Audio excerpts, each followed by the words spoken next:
સુરતની KP Sanghvi diamond હીરા પેઢી દ્વારા હીરાના વેપારીઓ ઉપર કરેલા કેસ પરત ખેંચવાની માંગણી સાથે છેલ્લા 2 દિવસથી વેપારીઓના પરિવારો કેપી સંઘવીની ઓફિસ બહાર ધરણા ઉપર બેઠા છે। ત્યારે આજે ધારાસભ્ય વિનુભાઈ મોરડિયા અને હીરા ઉદ્યોગના અગ્રણી દિનેશભાઈ નાવડિયા ધરણા ઉપર બેસેલા પરિવારોને મળવા પહોંચ્યા હતા, સહાનુભૂતિ વ્યક્ત કરી હતી।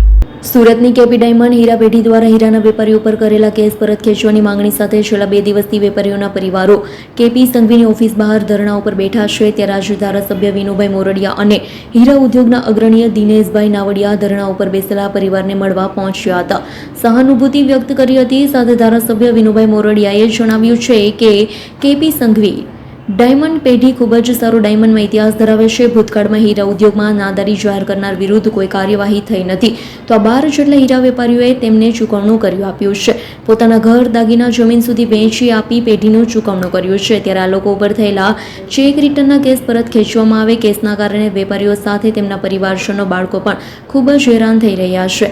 ધારાસભ્ય તરીકે તમને વિનંતી કરીએ છીએ કે લોકો ઉપર થતી કાર્યવાહી પરત ખેંચવામાં આવે, મેટર પૂરી કરવામાં આવે। ઉલ્લેખનીય છે કે ગઈકાલે પણ પરિવાર ધરણા ઉપર બેઠા હતા। ધારાસભ્ય કાંતિભાઈ બલર અને ધારાસભ્ય કુમારભાઈ કાનાણી પણ પરિવાર સાથે જોડાયા હતા, કેસ પરત ખેંચવાની માંગણી કરી હતી। ત્યારે હવે જોઈ રહ્યું છે કે કેપી સંઘવી પેઢી કેવો નિર્ણય લેશે।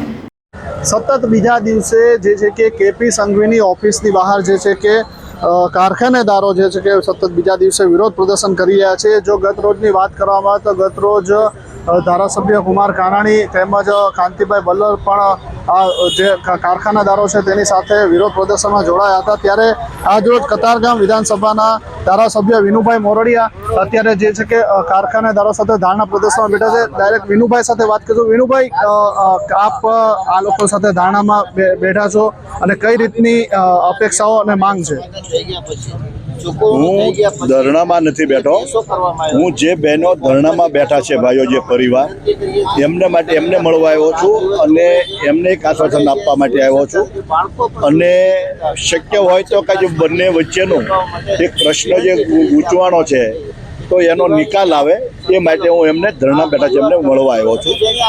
અને ખાસ કરીને જ્યારે બહેનોને રજૂઆત મારી પાસે આવ્યા હતા 10-15 દિવસ પહેલાં મારી ઓફિસે બધા જ, ત્યારે જે રજૂઆત હતી કે અમારી પર કેસ થયા છે ને મેં ચૂકવણું કરી દીધું છે, પરંતુ કાલ ઇન્ટરવ્યૂ દ્વારા મને જાણવા મળ્યું કે કીર્તિભાઈનું કેવું છે કે અમને નથી મળ્યું। પરંતુ જ્યારે અહીંયા આવ્યો ત્યારે એ લોકોએ એના પેપર્સ સાઇનવાળા બતાવ્યા કે એમના જે પ્રોપર્ટી નક્કી કરેલા એ લોકોએ ચૂકવણું લીધું છે। અને ખાસ કરીને ડાયમંડ એસોસિએશનના પ્રમુખને એ લોકો પણ એવું કહે છે, ડાયમંડ એસોસિએશનની કમિટી, કે ચૂકવણું લીધું છે। તો ડાયમંડના પરંપરા, હીરા ઉદ્યોગની પરંપરા એવી રહી છે કે જ્યારે ચૂકવણું પતી જાય પછી એને ભૂલી જતા હોય બધું, એકાબીજાનું સેટલમેન્ટ હોય છે, જેમ બેંકમાં સેટલમેન્ટ થતું હોય એ રીતે, પછી એને કાંઈ કરવાનું રહેતું નથી। પણ છતાં પણ હવે એમને લેવાના છે ને એમને કર્યું છે, તો મારી વિનંતી એટલી છે કે જ્યારે બહેનો ઉપર આ પ્રકારનું જ્યારે જેલમાં જવાનું હોય, એમના ઈરાદાપૂર્વકનું કોઈ કૃત્ય નથી અને એમની પાસે કાંઈ છે પણ નહીં, હોય ને નહીં આપતા હોય તો જેલમાં મોકલવા પડે એવું માનું છું કે ભાઈ હોય અને નથી આપતા તો કાર્યવાહી કરવી જોઈએ। પરંતુ એમને રહેવા માટે કે ધંધો નથી રહ્યો કે રહેવા માટે ઘર નથી, ભાડું ભરવા માટે ભાડાના પૈસા નથી, તો એમને જેલમાં મોકલવાથી એમને પણ કાંઈ મળવાનું નથી અને પરિવાર આખો હેરાન થાય છે।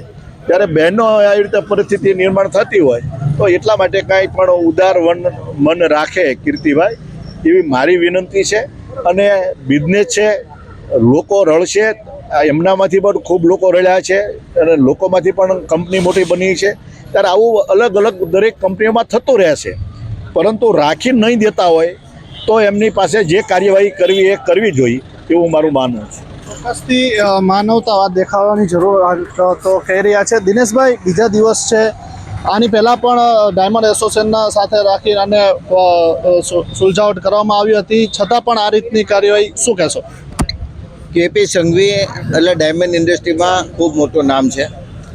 સ્વર્ગસ્થ બાબુ કાકા આ ઇન્ડસ્ટ્રીને ખૂબ મદદરૂપ થયા છે અને એનામાંથી ઘણા કારખાનેદારો આગળ આવીને આજે મોટી કંપનીઓ પણ ધરાવે છે। અને આ ડાયમંડ ઇન્ડસ્ટ્રીમાં જ્યારે પણ આર્થિક રીતે જરૂરિયાત પણપાળાની પડી હોય ત્યારે એની છૂટા હાથે દાન પણ કરેલું છે।